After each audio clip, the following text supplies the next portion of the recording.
Bismillahirrahmanirrahim. Assalamu alaikum, Pakistan. This program is going to be English because I will be interviewing Murtaza Hussain of The Intercept. And for all my viewers and listeners in Pakistan and overseas, Assalamu alaikum. And thank you for watching, for your comments, criticism, and for your feedback. I really appreciate that. To my patrons who support us, thank you very much. And I start with a prayer from Prophet Moses, as they say in English. Oh Lord, expand my breast, make my task easier, untie my tongue so my task becomes easier. My guest today, Murtaza Hussain from The Intercept. Murtaza, welcome to the program. Thank you for having me here. Thank you, Murtaza. Thank you so much for having me. Murtaza, I just wanted to start first, just to introduce you, and I know people know you really well, but you're the national security correspondent for The Intercept. And we have found in Pakistan, certainly, we owe, I think, a great debt to your publication, to your newspaper, and I strongly recommend all those who are watching this show, and if they want to really know the core truth, unvarnished, they should go to The Intercept, read it, support it. It's a user supported. This is a genuine plug. I have no financial interest in The Intercept, but I think The Intercept, media houses like The Intercept, need the support of people so they can get unvarnished, non-corporate driven, non-government supported, biased media. So this is the kind of headlines you guys do. You're talking about the displacement of Palestinians, you're talking about the new arms sales bill by Ilhan Omar, etc. So I strongly urge people to support the Intercept, and please go to their website. There's a donation button. Please do that. And like I said again, I have no financial interest in the Intercept. So thank you so much for being there, Murtaza. Murtaza, we want to start first with something that's shaken the airwaves in Pakistan, which is the uh, article written by Imran Khan in The Economist, and which he literally strips everyone, without their clothes. I know you've read it. So what's your view on the article? What's interesting to me is that The Economist published the article by Imran Khan. Obviously, I Mm, haven't heard a lot from him since he's been in jail. It's interesting how little interest there's been actually in him since he's been incarcerated, even though he's still a very relevant and popular political figure in Pakistan. So the timing of publishing this letter by Mr. Khan was very interesting. And as you said, he really pulls no punches. He is quite he's as defiant as he was when he was out of prison, in the sense of mm, mm, thoughts on the military establishment in Pakistan, as well as his civilian political rivals in Pakistan, particularly Nawaz Sharif. Um, he alludes to the fact that PTI is still very popular in Pakistan, and he's talking about the ongoing attempts to sort of suppress his party while he's out of the picture. So, all those things kind of are expected to be heard from him, I would say, in a way. But it's interesting he's been giving this hearing in a very, very important publication, which is important and has the ear of many elites in the Anglophone world, which is, probably the most important audience to be having the ear of. So that was fascinating. It shows that he's clearly by no means forgotten or no longer a factor when people think about Pakistan. So Murtaza, you're right. The Economist is very careful of who they publish and what they publish. Why do you think they chose to publish this now? It's hard to speculate, but Yes. I think that the right now, obviously, elections seem to be coming up in Pakistan, and he's fighting very hard to be included in the elections. And I will say this is a very, very important aspect: is that Pakistan has a very big diaspora in the U.S. and Canada and the U.K., other countries. And the diaspora is very influential in many ways, very love educated people with money and so forth. And Imran Khan is very popular in the diaspora, and that's not even a value judgment. It's just a observation that he's very popular. And people in the diaspora are still pushing, in like the way they can do in Pakistan because of the political climate, for recognition of his party, recognition of his legal status and so forth. So in that light, I think they're responding to probably demands from British society and American society to hear about the subject. Because as much as I think U.S. leaders and Pakistan's current leaders would like to move past this chapter, there are a lot of people who are still very invested in him and his fate and the fate of his party. And of course, a letter from him laying out his analysis would be of great interest to those people who still, in many, many ways, are a vocal constituency in favor of Imran Khan and the PTI. Hmm.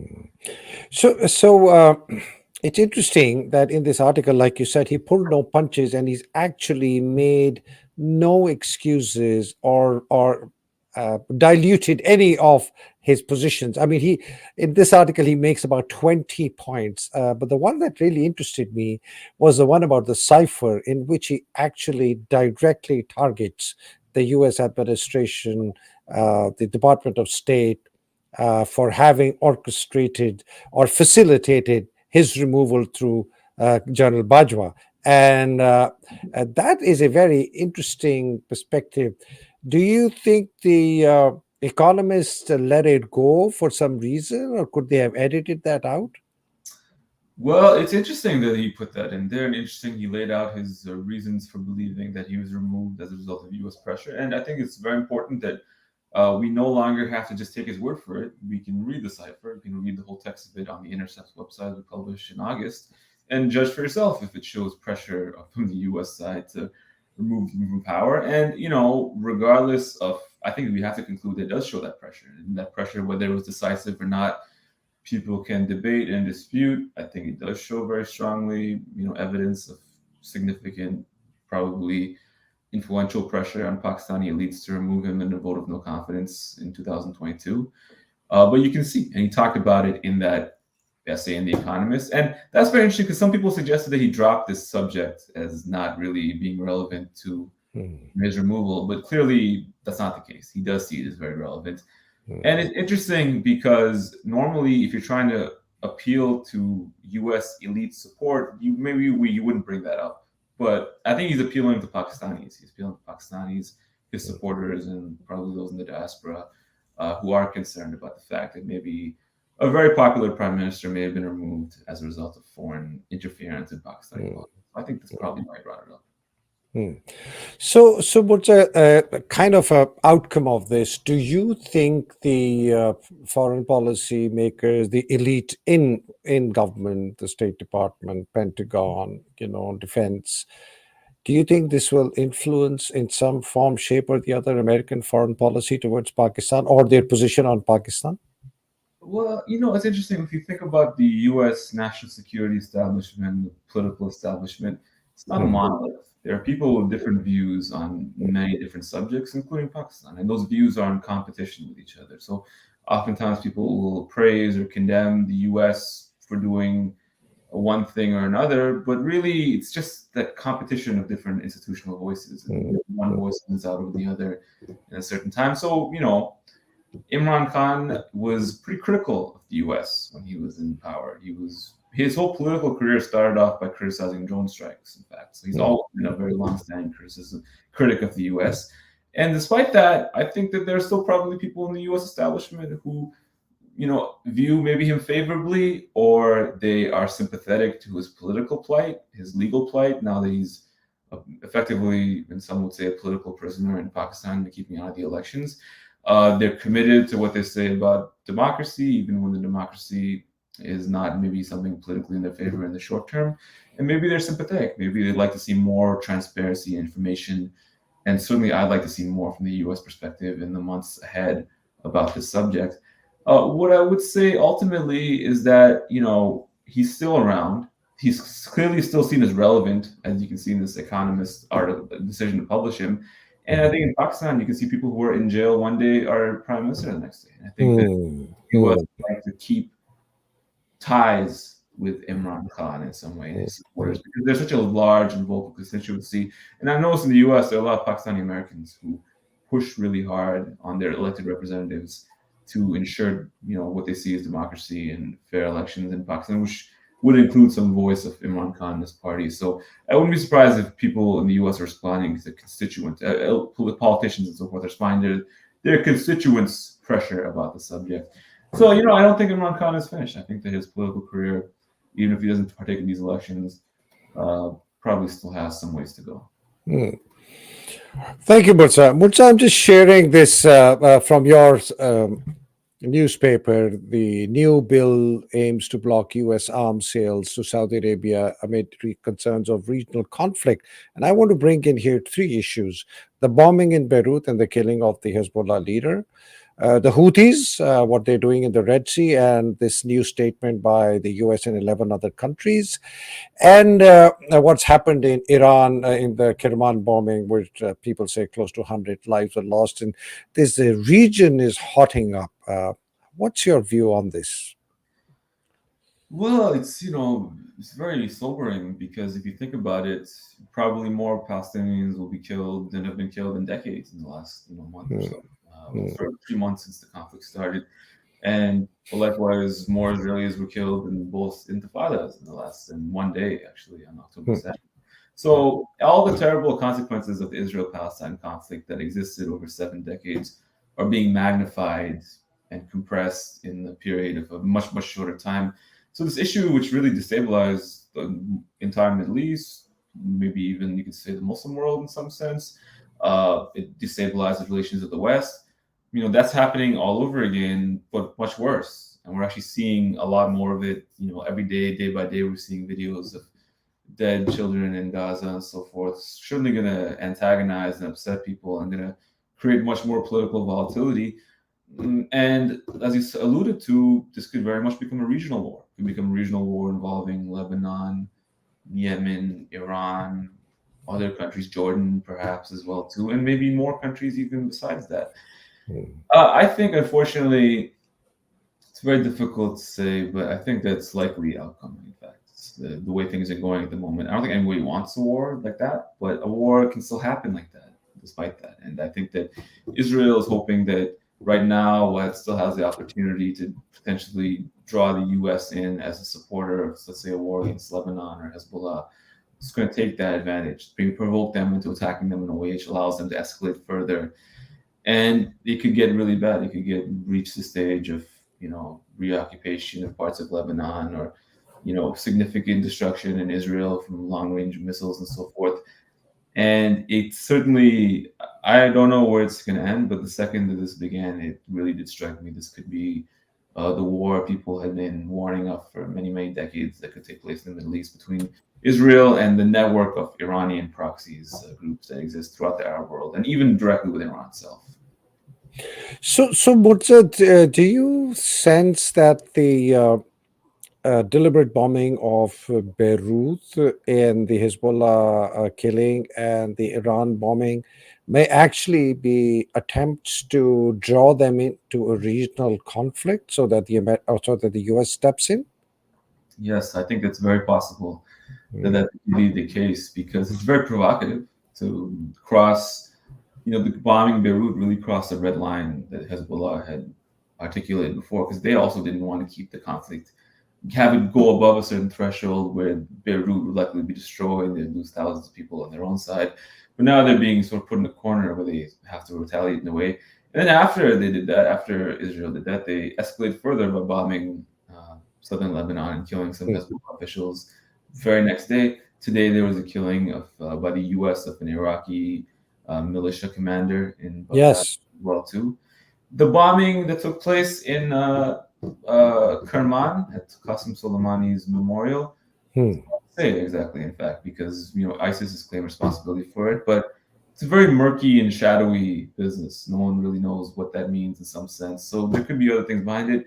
And Israel, this is only speculation, and that's anyone could take it. Israel had ties documented in the past with Sunni extremist groups operating in Iran, which are hostile to the government. Jand Allah was one of them. Mhm. So I don't know. That's why people are speculating about these things. It's something that we never really know who operates these terrorist groups in many cases to the end. There's a very interesting book, excellent book by a gentleman named Ronen Bergman. He's an Israeli journalist who also writes for the New York Times now. He wrote in the 80s, Israel operated fake terrorist groups in Lebanon, which carried out bombings targeting civilians for a very long time. That was considered a conspiracy theory until many years later when Ronen wrote this book and he revealed that actually, it was true and the Mossad was operating these groups. So just because a terrorist group with no clear, information claims responsibility for something, I don't necessarily say it's true or not. I just say I don't know, and I will take that in this situation, absent the unlikely emergence of clear evidence pointing one way or another. So, certainly many people in Iran will interpret this as an attack by Israel, and some have already said as much. So, going on to another aspect of the regional conflict, the Houthis, they just published this picture of the people who died, and they've suddenly emerged on the scene as a very strong power.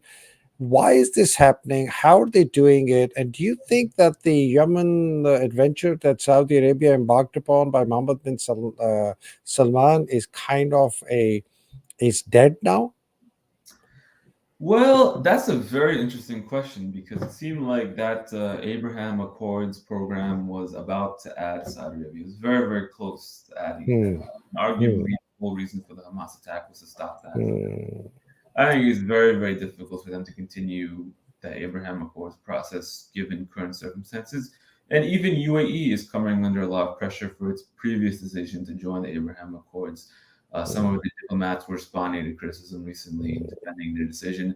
I think it's impossible almost for them to Saudi Arabia to join it now, because although Saudi Arabia, Saudi leaders may want to join the accord, and they may see political benefits in that as well. Um, it's very hard in the face of opposition from the Saudi public. And, the Hmm. Emirati population is smaller, it's more politically controlled. Saudi Arabia is, 20 something million people. Most of them are going to be on some level sympathetic to the Palestinians. They're seeing the same scenes everybody else is on Al Jazeera and other channels on social media. And, no one wants to be the person in the Muslim world who seems to be defending this at the moment. It's Hmm. a grim and ugly situation. And to side with it, I don't think that Mohammed bin Salman or anyone else wants to be, in that role. But, it's interesting. I think that there's still the incentive there because obviously Saudi Arabia would like to align with Israel and also get the benefits from that with the United States, its relationship in Congress and so forth. But Israel would have to be different than it is right now.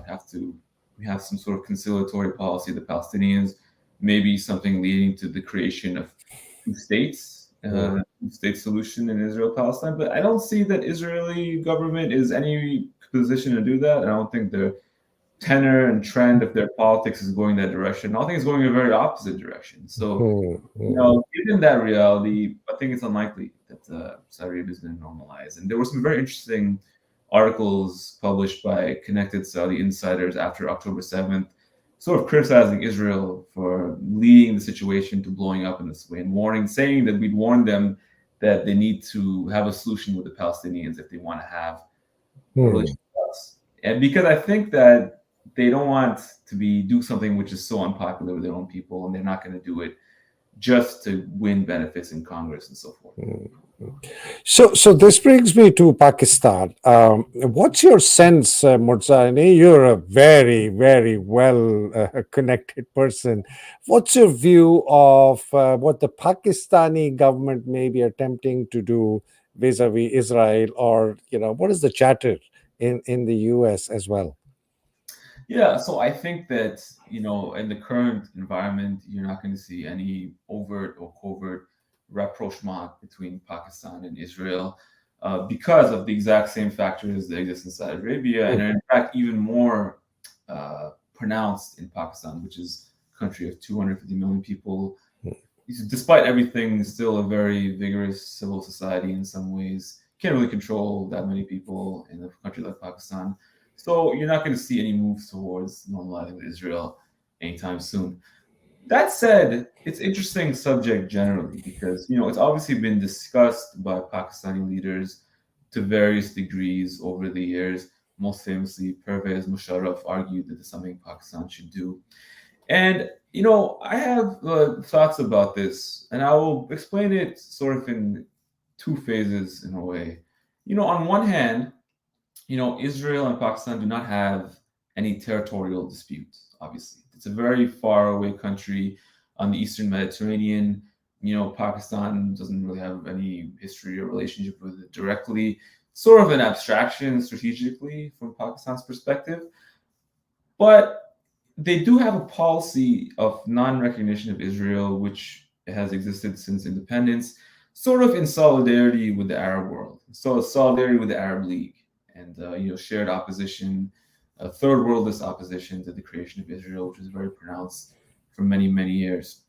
Now the world has obviously changed a lot in 70 years, and now many Arab countries have covert and even official overt ties with Israel at the moment, including close countries with close relationships to Pakistan, like the UAE and Bahrain and so forth.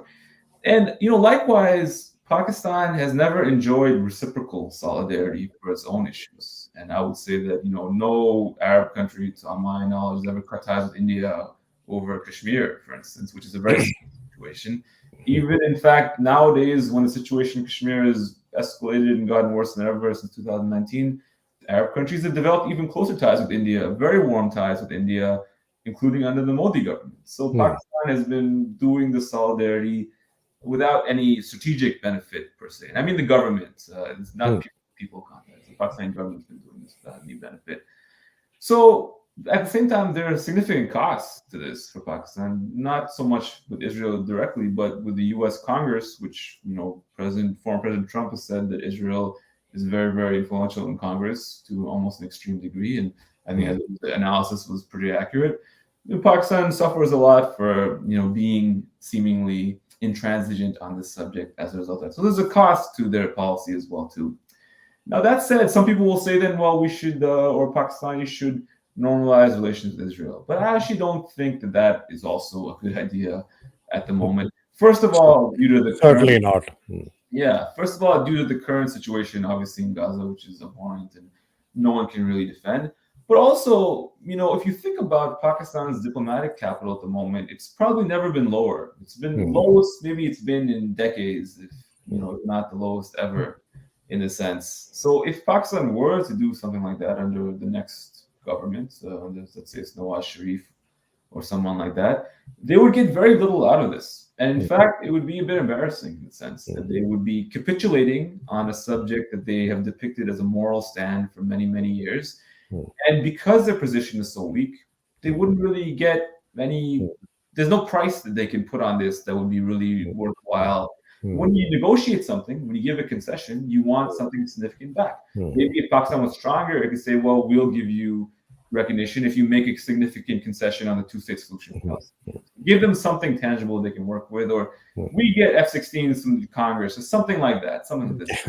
And that's not going to happen right now. Write off our 126 billion debt. Yeah, right, exactly. So something which makes a meaningful difference. And I Yeah. would say that in the early 1990s, when India also did not have relations with Israel for many Hmm. many years, when they recognized Israel, they did it at the end of the Cold War, when there was a Hmm. big change in the strategic environment, and India was in a relatively good position to get benefits, or they Hmm. didn't have to be on right in the center. If Pakistan was going to do it, they should have done it in 1992. If they're not going to do it, don't do it today at all.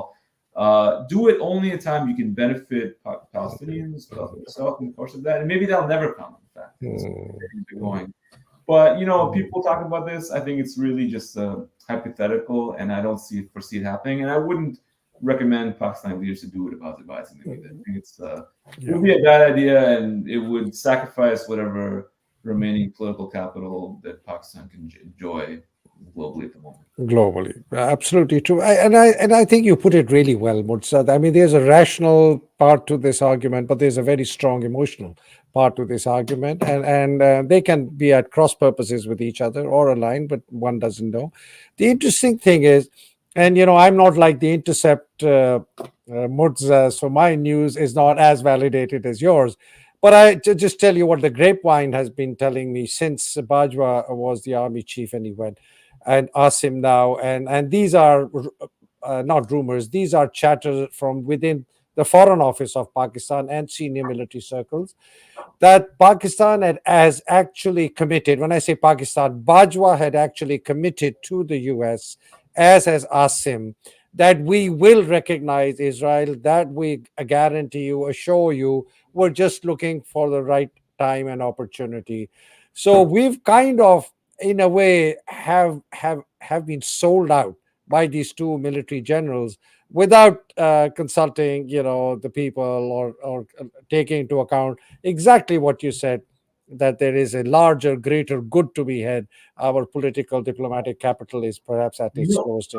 I wanted to say something too. One thing that I've heard, and you could take it for what it's worth, is that there's been a lot of pressure to make Pakistan something like a package deal with Saudi Arabia. If Saudi Arabia were to join the Abraham Accords, you can buy one get one free. Pakistan with that. Oh, that's And I amazing. think that would Oh. be terrible. That would be terrible because Pakistan would sacrifice something which has been very important that they've depicted as a moral cause for many, many years.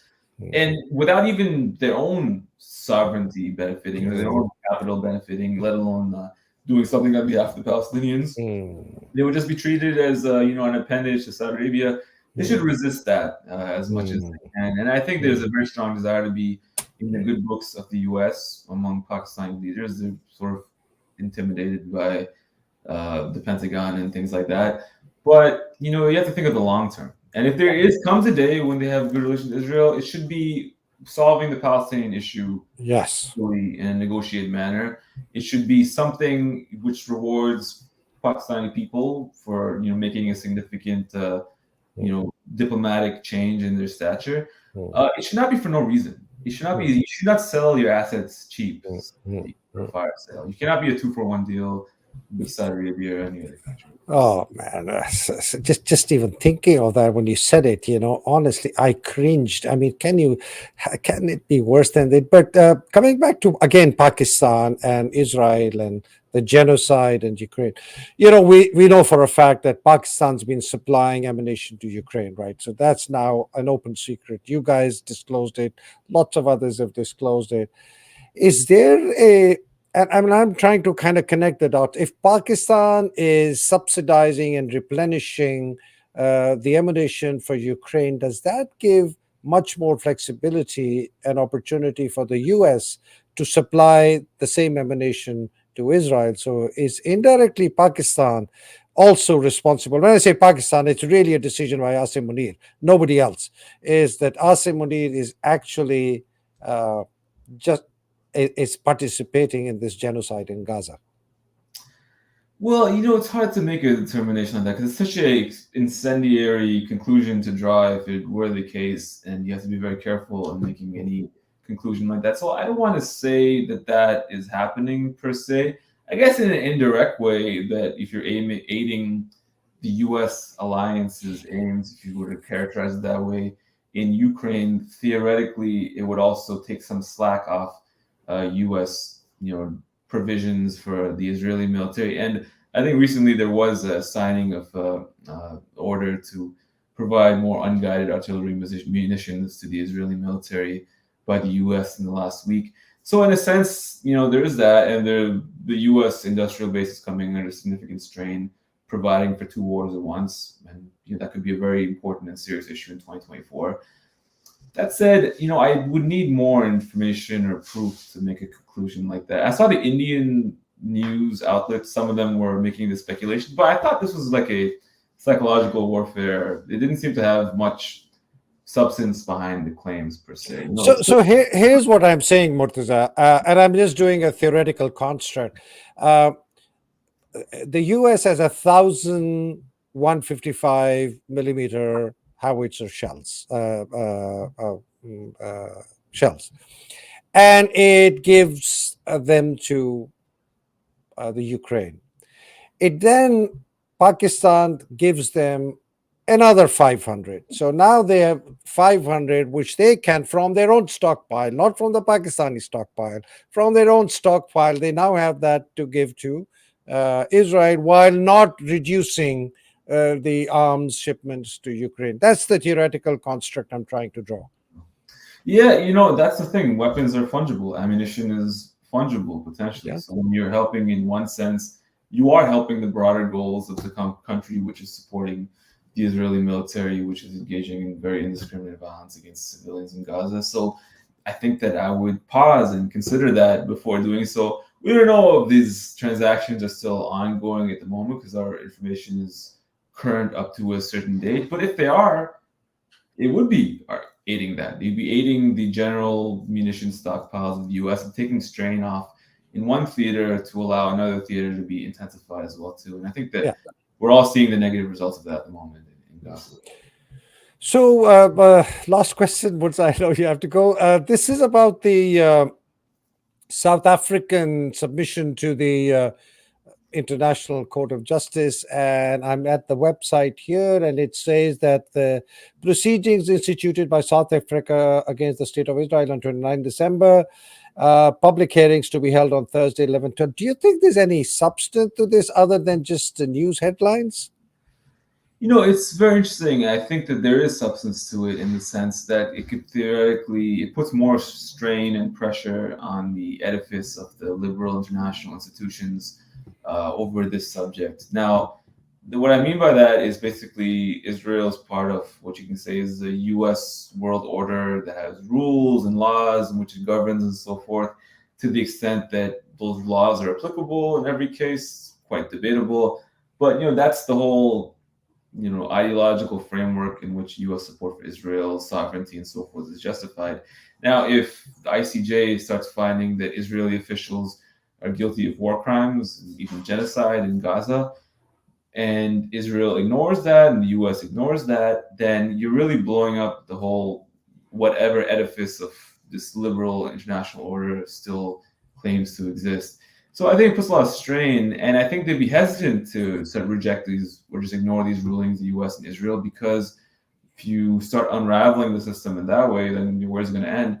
So I think they are concerned about it, and I think they will be concerned. They're concerned on a very practical level that they are going to have difficulty traveling, certain Israeli officials, maybe even U.S. officials in the future, because they have these rulings against them. And I think what could happen with Israel, rather than this leading to the collapse of the idea of international law, which is still very popular in many places, it could lead Israel, and I think this direction is going, unless better and more rational leadership emerges in Israel, which doesn't seem to be the case right now. They're going to be headed towards a North Korea-like direction, like an Iran-like direction, in the sense that they'll be very isolated from the rest of the world. They'll be very everywhere we go. Maybe it'd be difficult for Israelis to travel. Maybe difficult for their public officials to go different places. They'll have legal cases against them. That is the direction where things are heading. And I think they have two options at that point. They could support parties in Europe and the US, which want to just dissolve liberalism generally and move to some other sort of more, age of conquest, I don't know, put it, a pre-liberal order, which is more brutal and more nationalistic. And then they'll fit in well in that order. Or they could try to, accede and placate the international courts and so forth, which also be very difficult. So I think that ultimately, they've done a lot of harm to Palestinians and Palestinian national hopes in the last 3 months, I would say. I think that Palestinian outlook is probably as bleak as it's been since the creation of Israel in the 1940s. But this has also done a lot of harm to Israel itself, too. I think Israel's trajectory after this war is over, wherever it ends, is going to be very, very difficult strategically, but also politically. Because, if you look at the voting at the UN, it's only America which is siding with Israel at this point. There's almost uniform opposition to the continuing of this war. Even countries like India, which have ties with Israel, they're not voting. They're not willing to take the step of actually voting for Israel. Because they want to manage the relationship with the Arab world. So I think ultimately what's going to happen is that Israel becomes more and more authoritarian, more and more even insular, and bearing towards even something more extreme than authoritarianism, totalitarianism in the long term. And the Palestinians will be left to the mercy of that, unless there's some sort of visionary change where the world community steps in and forces a political solution on both sides, which I don't see happening anytime soon. What do you think the change, if there is a Republican administration next year, do you think there'll be some change in American foreign policy towards Israel and Palestine?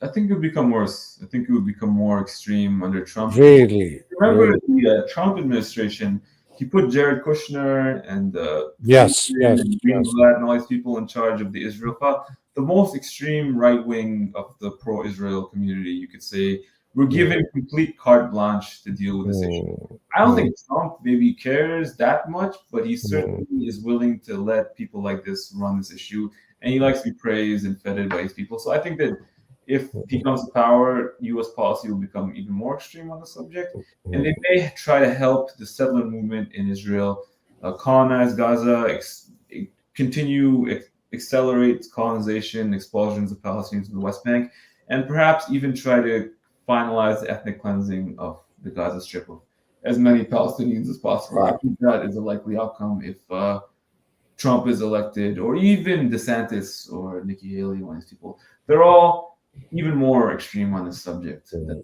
Democrats, unfortunately. Wow. Thank you, Murtaza. Thank you, and I want to part by thanking you and the Intercept for this wonderful work that you people are doing in the world and exposing hypocrisy, telling the truth. And I found this article really interesting. I calculated how much of my money the U.S. sent to kill Palestinians you can too, and I urged our readers and viewers who are watching this to go to the Intercept, click, read these stories. Please donate to the Intercept. It's a reader supported magazine. It frees itself from corporate greed and government support. And if you want to listen to Murtaza on a regular basis and hear from him, he's got his own email newsletter, and you can subscribe to that. Murtaza, thank you again. May God bless you. My pleasure. Thank you so much. Thank you, and may we see a better and just world in Palestine, in Pakistan, wherever there is repression and genocide, and may all those who are suffering, may their suffering be relieved, and all those who have died in this struggle for a better, just world, may their souls rest in peace. Wishing you goodbye, Murtaza. Pakistan Zindabad, Pakistan Paindabad. Ilahi Amin. Assalamu alaikum. Khuda Hafiz. Thank you, Murtaza. Thank you.